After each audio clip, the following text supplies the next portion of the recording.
शहरीकरण और वेस्ट का कल्चर इंसान पे और उसके जीवन पे इस तरीके से हावी होता जा रहा है कि इंसान अपनी मूल संस्कृति और मूल अपनी धरोहरों को भूलता जा रहा है।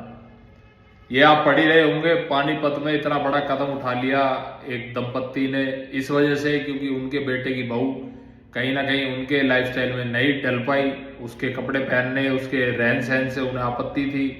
ये बात उसने उनको समझाई भी कि मैं आपके इन परिवार के रहन सहन में नहीं डल पाऊंगी। वो रील्स वगैरह बनाती थी जो इनिशियल इन्वेस्टिगेशन में सामने आ रहा है। इससे उस सास ससुर को कहीं ना कहीं आपत्तियां थी और इस आपत्ति के चलते उन्होंने बेहतर समझा कि समाज में इज्जत गंवाने से बेहतर है वो अपनी जिंदगी गंवा दें। ये इतना बड़ा कदम उन्होंने उठा लिया। अब इस केस में इन्वेस्टिगेशन होगी, किसको सजा मिले किसको नहीं मिले ये तो समय ही बताएगा।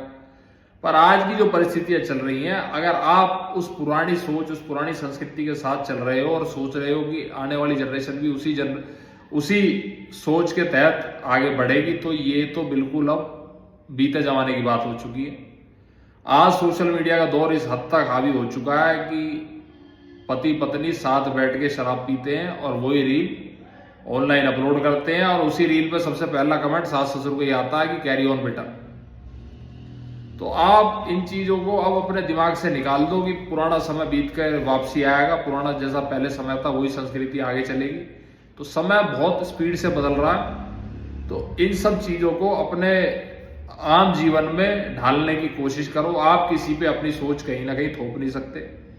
ये बात हो रहा है, ऐसे इंसान बहुत कम बचे हैं, बहुत कम परिवारों में बचे हैं जो बड़े बुजुर्ग जो अपनी आज भी संस्कृति, अपनी जड़ों से, अपने परिवार से जुड़े हुए हैं, जिनके लिए आज भी उनके घर की इज्जत से बढ़ के उनके लिए कुछ भी नहीं है। अगर किसी बाहर के व्यक्ति ने कोई एक शब्द भी उनके घर की इज्जत आबरू के बारे में कह दिया तो उनका जीवन मरण हो जाता।